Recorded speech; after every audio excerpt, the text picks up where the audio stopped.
네, 여러분 반갑습니다. 방금 우리가 읽은 그 극락세계 발언문에 보게 되면 마지막 134페이지에 보게 되면 그런 말이 나옵니다.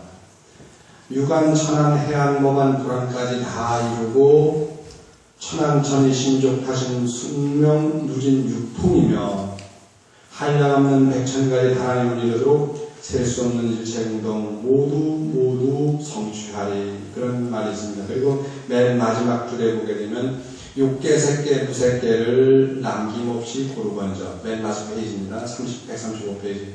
법계 중생 모두 함께 일체공지 얻어지다. 이렇게 되어 있습니다. 우리가 갖고 있는 눈이라고 하는 것은 육신의 눈이라고 하는 것은 한계를 갖고 있습니다. 그러니까 아무리 우리가 육신의 눈을 잘 가지고 있다 하더라도 우리가 보는 것은 한계성이기 때문에 멀리 보지를 못합니다.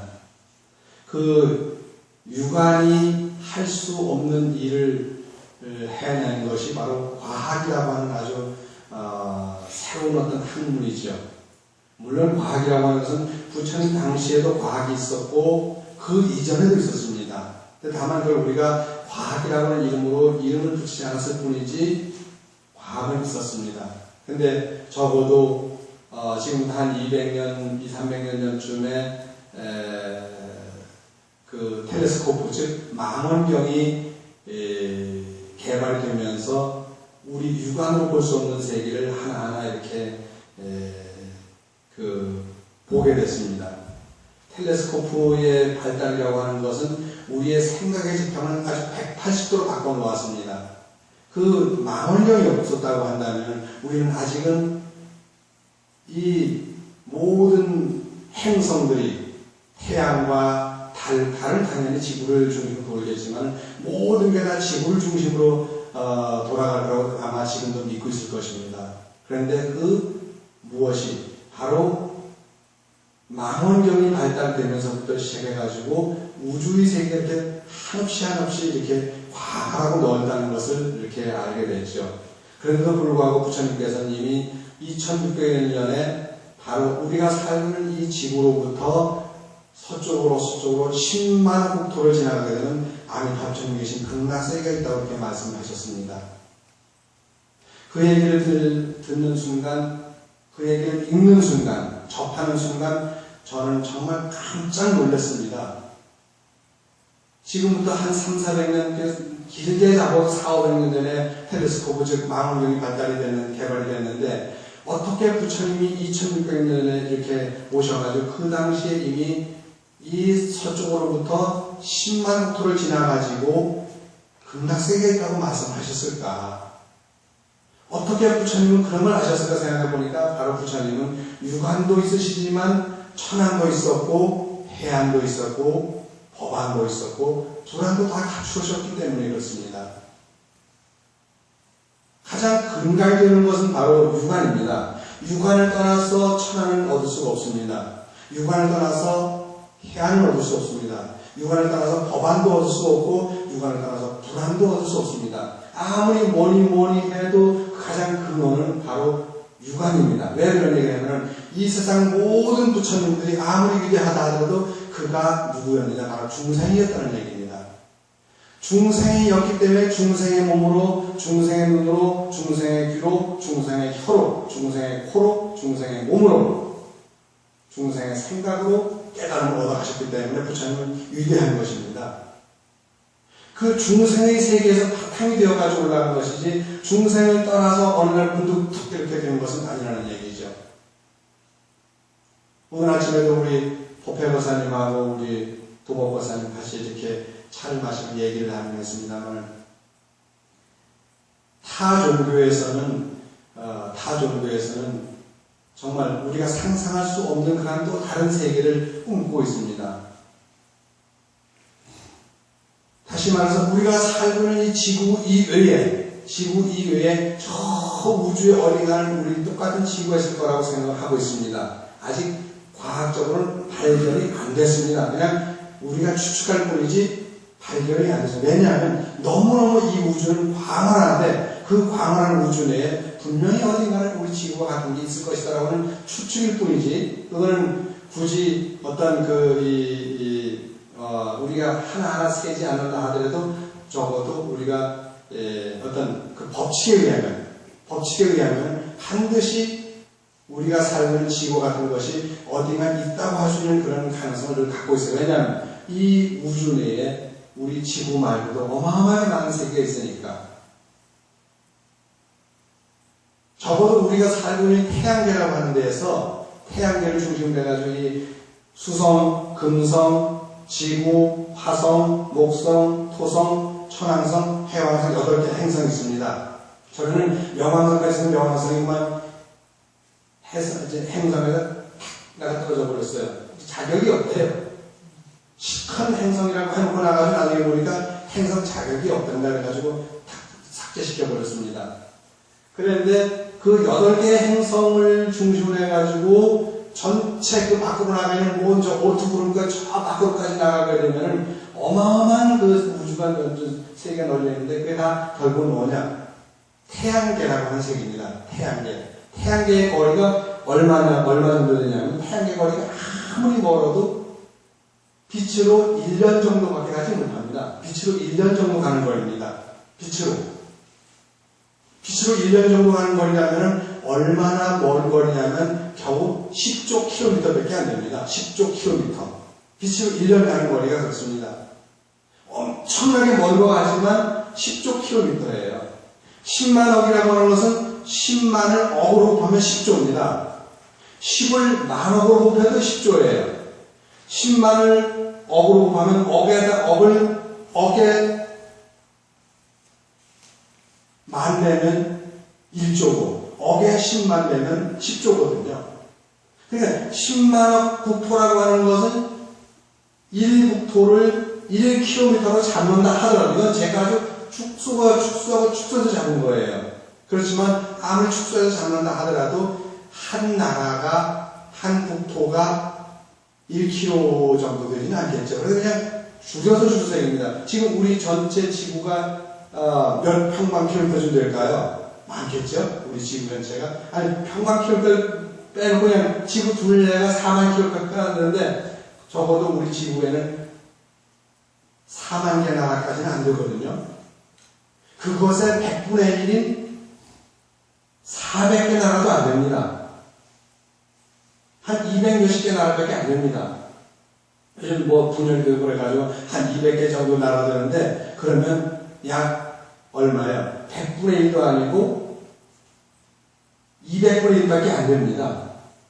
그렇게 작은 나라로 이렇게 한다 하더라도 지구에 약 200개 나라밖에 안 되는데 그러면 나라 하나가 평균 200km 잡는데 저는 그것도 푹 줄여서 1km 잡는다 하더라도 여기서 10만 km를 지난 저 극락세계까지 간다 하더라도 그럼 10조 킬로미터니까 10조 킬로미터는 10만억, 결국은 10만억 국토가 1km밖에 안 되는 얘기죠.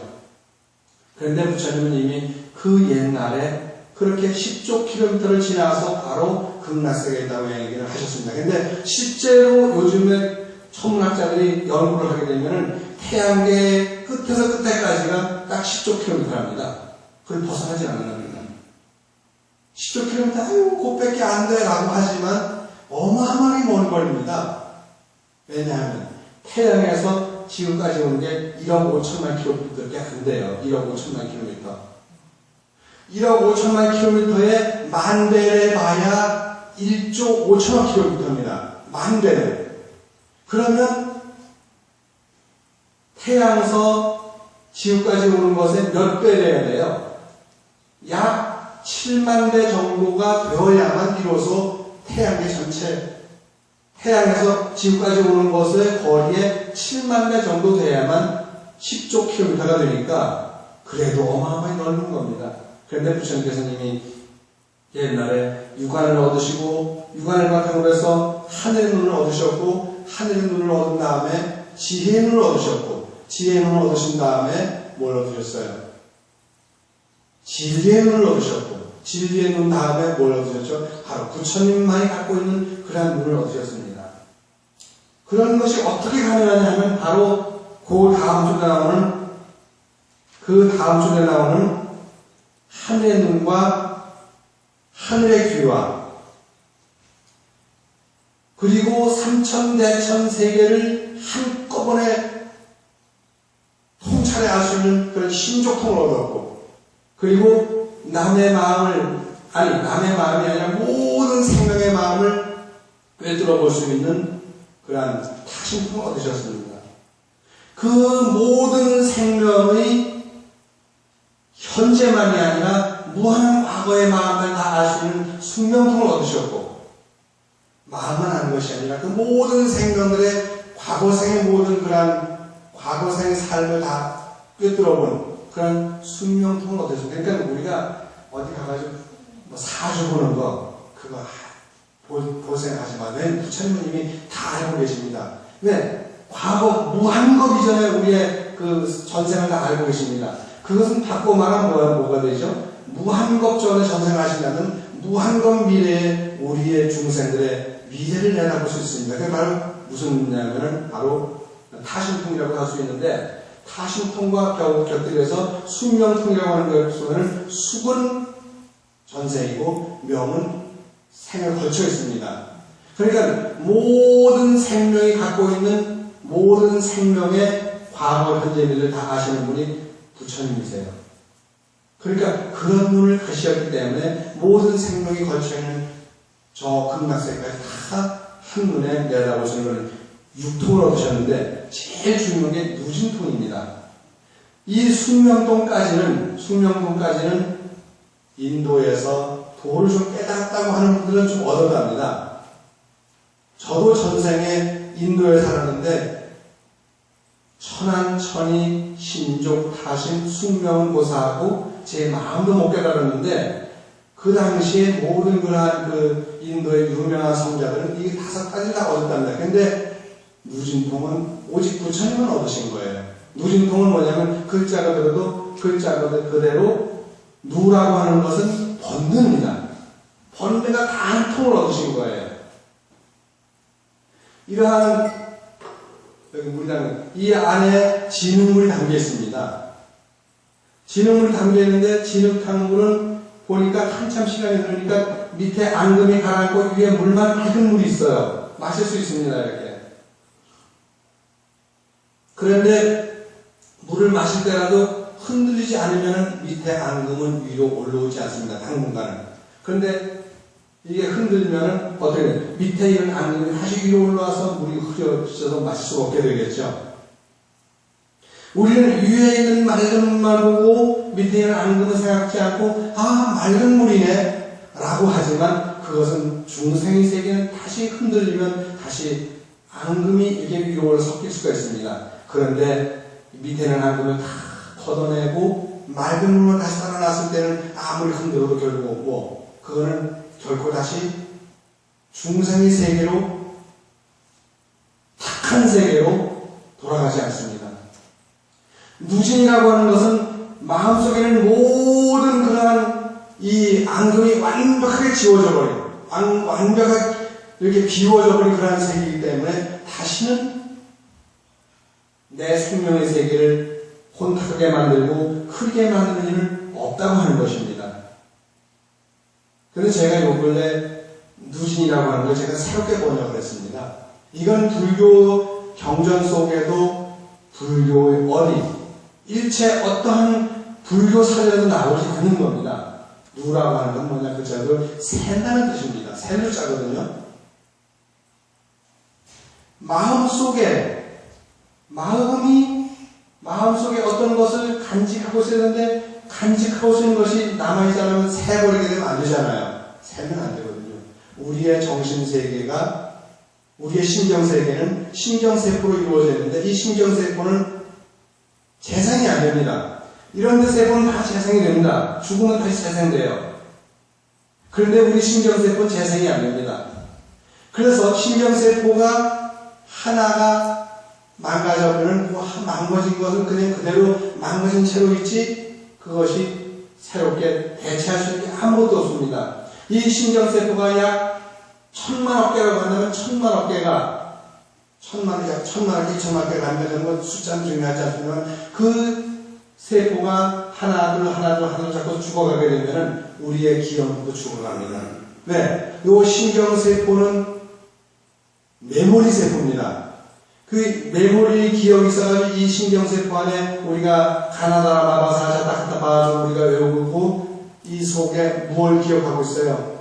아버지 어머니도 기억하고 있고 이 신경세포 안에 사제 팔전부도 기억하고 있고 이 세포 안에 사랑하는 사람의 얼굴도 기억하고 있고 목소리도 기억하고 있고 그 사랑하는 사람의 향기도 기억하고 있습니다. 그런데 신경세포가 하나하나 죽어가다 보니까 그 기억과 함께 없어져 버리는 거예요. 그래서 대체할 방법이 없는 거예요. 그것처럼 우리의 마음 속에서 그런 누가 새는 것이 다 한다고 한다면, 즉 새는 일이 없어진다고 한다면, 누가 없어진다고 하는 것은 즉 새는 일이 없다고 한다면 너무 좋은 일이죠. 저는 저쪽 우리 요사생활은 비만 오면 걱정이에요. 왜? 비만 오면 조금만 비가 와도 자꾸 비가 새니까 보통 걱정이 아닌 거예요. 그 새는 것만 좀 좋겠어. 새는. 우리의 정신세계에도 그런 새는 게 없어야 됩니다. 그런데 어차피 우리는 셀 수밖에 없습니다. 우리의 신경세포는 셀 수밖에 없습니다. 이 신경세포가 무엇과 반대되냐면 암세포와 정반대입니다. 우리 일반 세포는 죽으면 죽은 자리에 새로운 세포가 계속해서 이렇게 갈마들면서 대체해줍니다. 근데 신경세포는 죽으면 그걸 끝입니다. 근데 안 죽는 세포가 있습니다. 암세포입니다. 암세포라고 하는 것은 그놈은 영어로 캔서라고 합니다. 캔서는 캔슬이라는 말과 어근이 같습니다. 우리의 생명을 캔슬시킵니다. 우리의 생명을 캔슬시키는 바꿔버리는 겁니다. 그렇기 때문에 캔서라는 것이죠. 그 캔서라고 하는 것은 우리의 생명을 바꾸는데 뭘 바꾸냐면은 지는 죽지 않고 숙주의 세포만 죽여버리는 거예요. 지는 죽지 않습니다. 안 죽는 거예요. 끝까지 살아남아가지고 멀쩡한 그 숙주, 자기 그 숙주 기생해 보이잖아요. 기생하면서 자기의 숙주의 세포를 계속 죽여버리니까 우리 몸은 생명을 바꿔버리는 겁니다. 그러니까 암이 그렇게 무서운 거예요. 암 환자를 보세요. 어떻게 생겼어요? 병기름 밑에다가 매산자 쓰고 밑에다가 품자 3개 이렇게 놨잖아요. 또 품자 3개, 이렇게 입구자 3개를 품이라고 해요. 그 밑에 매산자를 넣는 경우도 있어요. 어쨌든 간에 매산자 위에다가 그 상품할 때 품자를 놨든 매산자 밑에다 놨든 간에 암 환자는 그렇게 됐습니다. 암이라고 하는 것은 위에 올려놓은 이 솟아오는 산도 무거운데 산도 솟아오면서 얼마나 무겁겠어요. 근데 그 산 위에다가 다시 큰 돌멩이 갖다 속에 3개를 딱 넣은 거예요. 입구자 3개는 품자 되잖아요. 돌멩이 갖다 턱 3개를 넣은 거예요. 얼마나 무섭습니까? 무겁습니까? 그러니까 암이라고 하는 것은 우리의 생명을 정말 숨도 못 쉬게끔 이렇게 하는 거예요. 그러니까 그런데 중요한 건 그 암세포를 제대로만 딱 떼어내게 되면 우리는 살 수가 있다는 겁니다. 초기에 발견해가지고 암세포를 정확하게만 떼어낼 수 있다고 한다면 우리는 살 수가 있어요. 왜? 암이라고 하는 것이 우리의 피와 달라가지고 우리의 혈액과 달라가지고 여기 암이 하나 생겼네. 이 암이 혈액을 타고서 우리 피라고 하는 것은 피라고 하는 것은 온 몸을 다 돌아다니지 않습니까? 근데 이 암세포는 그렇지가 않습니다. 그럼 거기서 증식해서 번져나가기는 하더라도 이렇게 우리의 혈관을 타고 흐르는 피처럼 온 몸을 돌아다니지 않습니다. 그게 멋진 거예요. 어쩌면 그래서 암이라고 하는 놈은 정말 우리가 처치하기 좋기도 한 겁니다. 여기서 제가 여러분하고 부르게 되면 여러분이라는 몸 음성을 여러분 듣습니다. 근데 그 듣는데 그 뭘 통해 듣냐면 진동을 통해 듣습니다. 무슨 진동이죠? 우리 보이지 않는 이 세계는 매개체가 있습니다. 그 매개체를 통해 가지고 매질을 통해 가지고 듣는데 매질이라고 하는 분자로 이루어졌습니다. 분자. 눈에 보이는 분자들로 이루어졌습니다. 눈에 보이는 아주 큰 미세한 그런 분자들이 있는데 그 분자를 움직여가지고 듣는 건데 바로 여기 있는 분자가 여러분들이 가는 것이 아니고 분자가 계속 연결되어 있는데 그것이 여기서 요 분자가 요 옆에 있는 분자에게 탁 울림을 주면 요 분자는 요쪽 울림을 줄 뿐이에요. 이 분자는 그대로 남아있습니다. 이렇게 분자가 남아있는 거예요. 마치 여러분들 이게 이렇게 돼 있으면 이게 이렇게 흔들면 저 머리까지 흔들면 어떻게 돼서 이렇게 되면 이 줄은 그대로 있습니다. 여기서 저기까지 줄은 그대로 있으면서 뭐가 흔들리는 모습만 보이는 거예요. 만약에 우리가 큰 호수에다가 가운데 돌멩이가 탁 던지면 타문이 이렇게 입니다. 근데 그 타문이 일 때 타문이 이게 이는 모습이 보이긴 보이지만 이 가운데 있는 타문의 그 물이 저 끝에까지 가는 것이 아닙니다. 그냥 움직일 뿐이에요.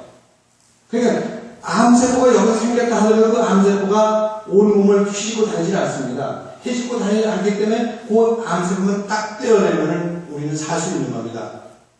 아이고 안 걸렸네. 정말 이거 전이 되면 어떻게 하지? 전이는 천천히 됩니다. 금방 안 걸리면 바로 온 몸으로 퍼지는 것이 아닙니다.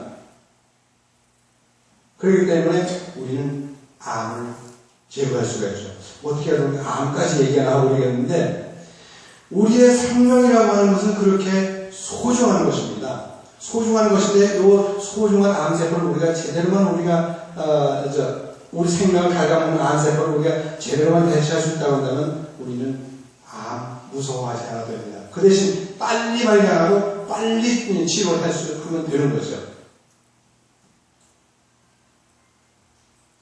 만약에 의사들이 와서 저한테 얘기하면 저는 이 얘기를 꼭 해줄 겁니다.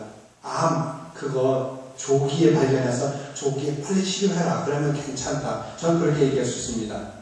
저는 의사도 아니고 약사도 아니고 아무 의료 기술이 없습니다만 제가 보니까 그게 맞는 것 같아요. 그런데 어쨌든 이 암이라고 하는 놈은 무섭긴 무서운 거예요. 캔서입니다. 캔서. 생명을 캔서시키는 그런 엄청난 그런 캔슬이라고 하는 동사지만 캔서는 뭐예요? 명사지 않습니까? 캔서시키는 놈이에요. 그렇기 때문에 우리의 생명을 갉아먹는 이 캔서를 갖다가 우리는 잘 그걸 할 필요가 있는 거죠. 어쨌든 간에 누진이 되어야만 우리는 오래오래 건강하게 그리고 자기의 세계를 바르고 살 수가 있을 것입니다. 제가 오늘 아침에 쓴 기포의 새벽 편지 혹시 여러분 못 들으셨을 테니까 제가 읽어드릴게요. 여기 어제 제가 진주를 갔다 왔습니다. 진주에서 동현항림이라고 하는 이 모임이 있어가지고 동현항림 동자가 한 가지 동자에다가 별을 연자 쓰기 때문에 그림을 그리고 사문자를 하고 서예를 하는 그런 모임들입니다. 물론 시인도 있고 그래요. 근데 저는 이제 명예회원으로 절 집어넣어줘가지고 어제 갔다 왔는데 거기 갔다 오면서 제가 쓴 글이 있습니다. 오늘도 걷는다마는 정처없는 이 발길 이 노래를 부르면서 왔어요. 하동서 진주까지 오면서 이 노래를 부르고 전 가사를 다 잃어버려가지고 못하는데 정말 잘들 부르더라고요. 그러면서 보면 제가 가사를 부르는데 지나오는 자옥마다 눈물 고였다. 손창가 고동소리 예님이 그리워도 나그네 할 길은 한이 없어라. 타관 땅 밟아서 보니 10년 넘어 반평생 사나이 가슴 속에 한이 서린다. 황혼이 짙어지는 고향도 외로워라. 눈물로 꿈을 불러 찾아도 보내. 3절입니다. 난 익은 거리다마는 이곳보다 차가워 가야 할 지평선에는 태양도 없어. 새벽별 천서리가 뼈골에 스미는데 어디로 흘러가랴 흘러가소냐. 고려성내 작사고 이재호 씨가 작곡을 했고 백년설 씨가 노래를 했던 나그네 서름이라고 하는 그런 제가 이걸 가사를 못 외워가지고 첫 줄은 기억이 나가지고 했는데 그래서 나중에 인터넷에 찾아보니까 여기 나오면서 제가 이렇게 앞에다 실었습니다. 출가한 지 40년 만에 일탈의 시간을 즐겼습니다. 아무도 나를 구속한 적이 없지만 내가 나를 우리에 가둔 채 살았습니다. 불교라는 우리에 갇힌 채 산 반물생의 삶이었습니다. 반물생이요? 내가 만든 신조어입니다. 부처님 생애가 80년이셨으니 40년이면 부처님 생애의 절반이지요. 그래서 붙여본 것입니다. 그래서 반반자, 절반반자, 붙여붙자, 라이프자, 생자가 반불생. 반불생을 제가 저기가 살았습니다. 40년이니까. 불교라는 우리 밖으로 인간의 우리가 있었습니다. 인간이라는 우리 밖으로 생명의 우리가 있었습니다. 생명이라는 우리 밖으로 지구의 우리가 있었습니다. 지구라는 우리 밖으로 태양계의 우리가 있었습니다. 우리라고 하는 말이 너나 우리라는 우리도 되지만 그건 동아리의 우리라는 뜻입니다. 근데 우리가 살아가는 이 삶의 공간을 갖다 우리라고 합니다. 돼지 우리, 닭 우리, 무슨 우리, 짐승의 우리인데 우리입니다. 태양계라는 우리 밖으로 은하계 우리가 있었습니다. 은하계라는 우리 밖으로 국부은하계가 국부은하계 밖으로 우리 밖으로 초은하다는 우리 밖으로 초초은하다는 우리가 있었습니다. 그리고 그 밖에 우주가 있었습니다. 우주는 마지막 우리였습니다. 우리라니요? 우리에는 어떤 뜻이 있을까요? 1차적으로 우리는 너나 우리의 뜻 우리지만 닫힌 세계를 뜻하는 우리입니다. 따라서 우리는 공간의 세계인과 동시에 동아리의 세계이기도 합니다. 나는 불교라는 세계를 좋아합니다. 마음을 닫고 몸을 닫는 자가 불교를 좋아하는 것은 당연한 것인데 구태여 불교를 좋아한다고 언급할 필요가 있겠느냐고요? 그래요. 사랑하는 이에게 사랑한다고 표현하는 것처럼 좋으니 좋다고 하는 것은 당연하죠. 이미 불교를 믿는데 불교 좋다고 할 수도 필요 뭐가 있냐? 그러나 우리가 그래도 사랑하는 사람한테 여보 사랑해 라고 하는 것처럼 이미 살아보고 있는데 그 말 할 수 있잖아요. 그것처럼 불교를 좋아하니까 좋아한다고 할 수 있는 거예요. 불교는 인류와 생명을 뛰어넘고 지구를 뛰어넘고 태양계를 뛰어넘고 은하계를 뛰어넘었습니다. 국부은하계를 뛰어넘고 초은하단을 뛰어넘고 초초은하단을 훌쩍 뛰어넘어 우주까지 완벽하게 초월한 게 불교입니다. 나는 불교를 우리라 언급했지만 실제로 불교의 세계는 어떤 우리도 갖고 있지 않습니다. 사실 불교라고 하는 세계가 이게 공간이 아닙니다. 불교는 그냥 툭 트인 아주 열린 세계입니다. 그래서 불교가 멋있는 거예요. 아까 여기서 욕계세계, 무색계를 남경식, 고르건저, 법계중생, 고등학교, 일체중기고지다라고 했는데 여기 나옵니다. 삼계라는 게 무엇입니까? 욕망으로 가득한 세계, 물질만을 중요시키는 세계, 오직 정신만을 추구하는 세계지요. 욕망의 세계가 성욕을 비롯하여 명예욕, 성취욕, 과시욕이라면 물질의 세계는 섭취욕이고 재물과 소유욕일 것입니다. 우리는 욕망의 세계라면은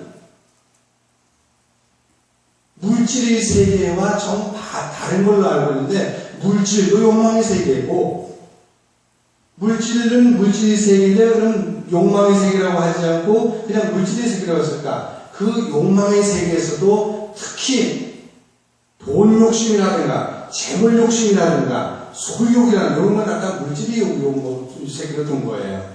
그 다음에 그러나 모든 생명 있는 것들은 이들 욕망과 재물을 떠나 한순간도 살 수가 없습니다. 오직 정신 하나만으로 산다는 것은 아상, 인상, 중상상, 수저상입니다. 세상에 정신세계만 가지고 산다는 것은 그건 새빨간 거짓말입니다. 어떻게 정신만 가지고 살아요? 물질도 있어야죠. 이거요, 아무리 좋은 프로그램이 있다 하더라도 이 단말 자체가 없으면 우리는 볼 수가 없습니다. 이거를 부정하고 나서 이걸 이 안에 있는 프로그램을 우리가 열어볼 수 있다고 하는 건 도저히 불가능한 얘기입니다. 정신세계 아무리 소중하다 하더라도 그 정신세계를 함께 공유할 수 있는 단말기는 필요합니다. 단말기는 뭐예요? 물질의 세계이고 바로 물질이라는 뭐예요? 질량을 갖고 있는 세계입니다. 아무리 부처님의 세계가 소중하다 하더라도 우리가 부처님이 이 세상에 태어나지 않으셨다면 우리는 모를 겁니다. 제가 어제도 미셸 푸코에 대한 얘기를 미셸 푸코라고 하는 사람은 제가 봤을 때는 프랑스에서는 사르트 이후로 가장 위대한 철학자라고 저는 봅니다. 정말 위대한 철학자입니다. 아마 어쩌면 사르트보다도 더 위대한 철학자가 저는 그 사람입니다. 1926년생입니다.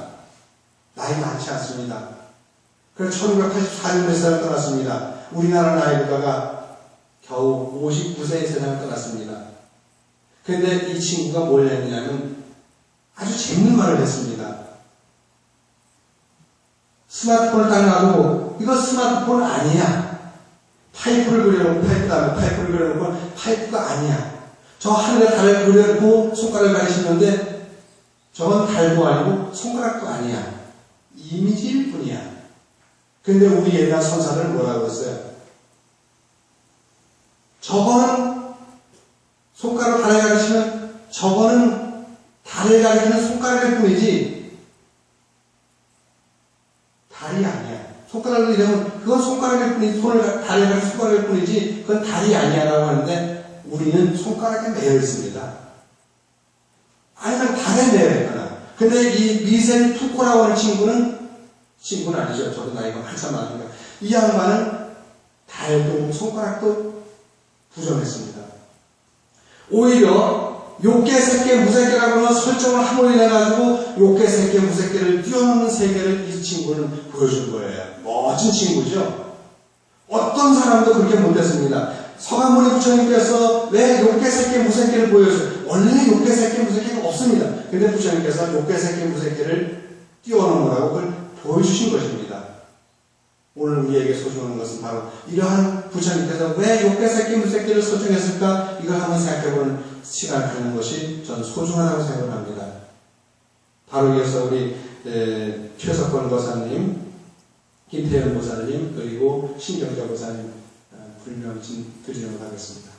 다 같이 오셔가지고 여기서 부처님 안에서 큰 절을 주십시오.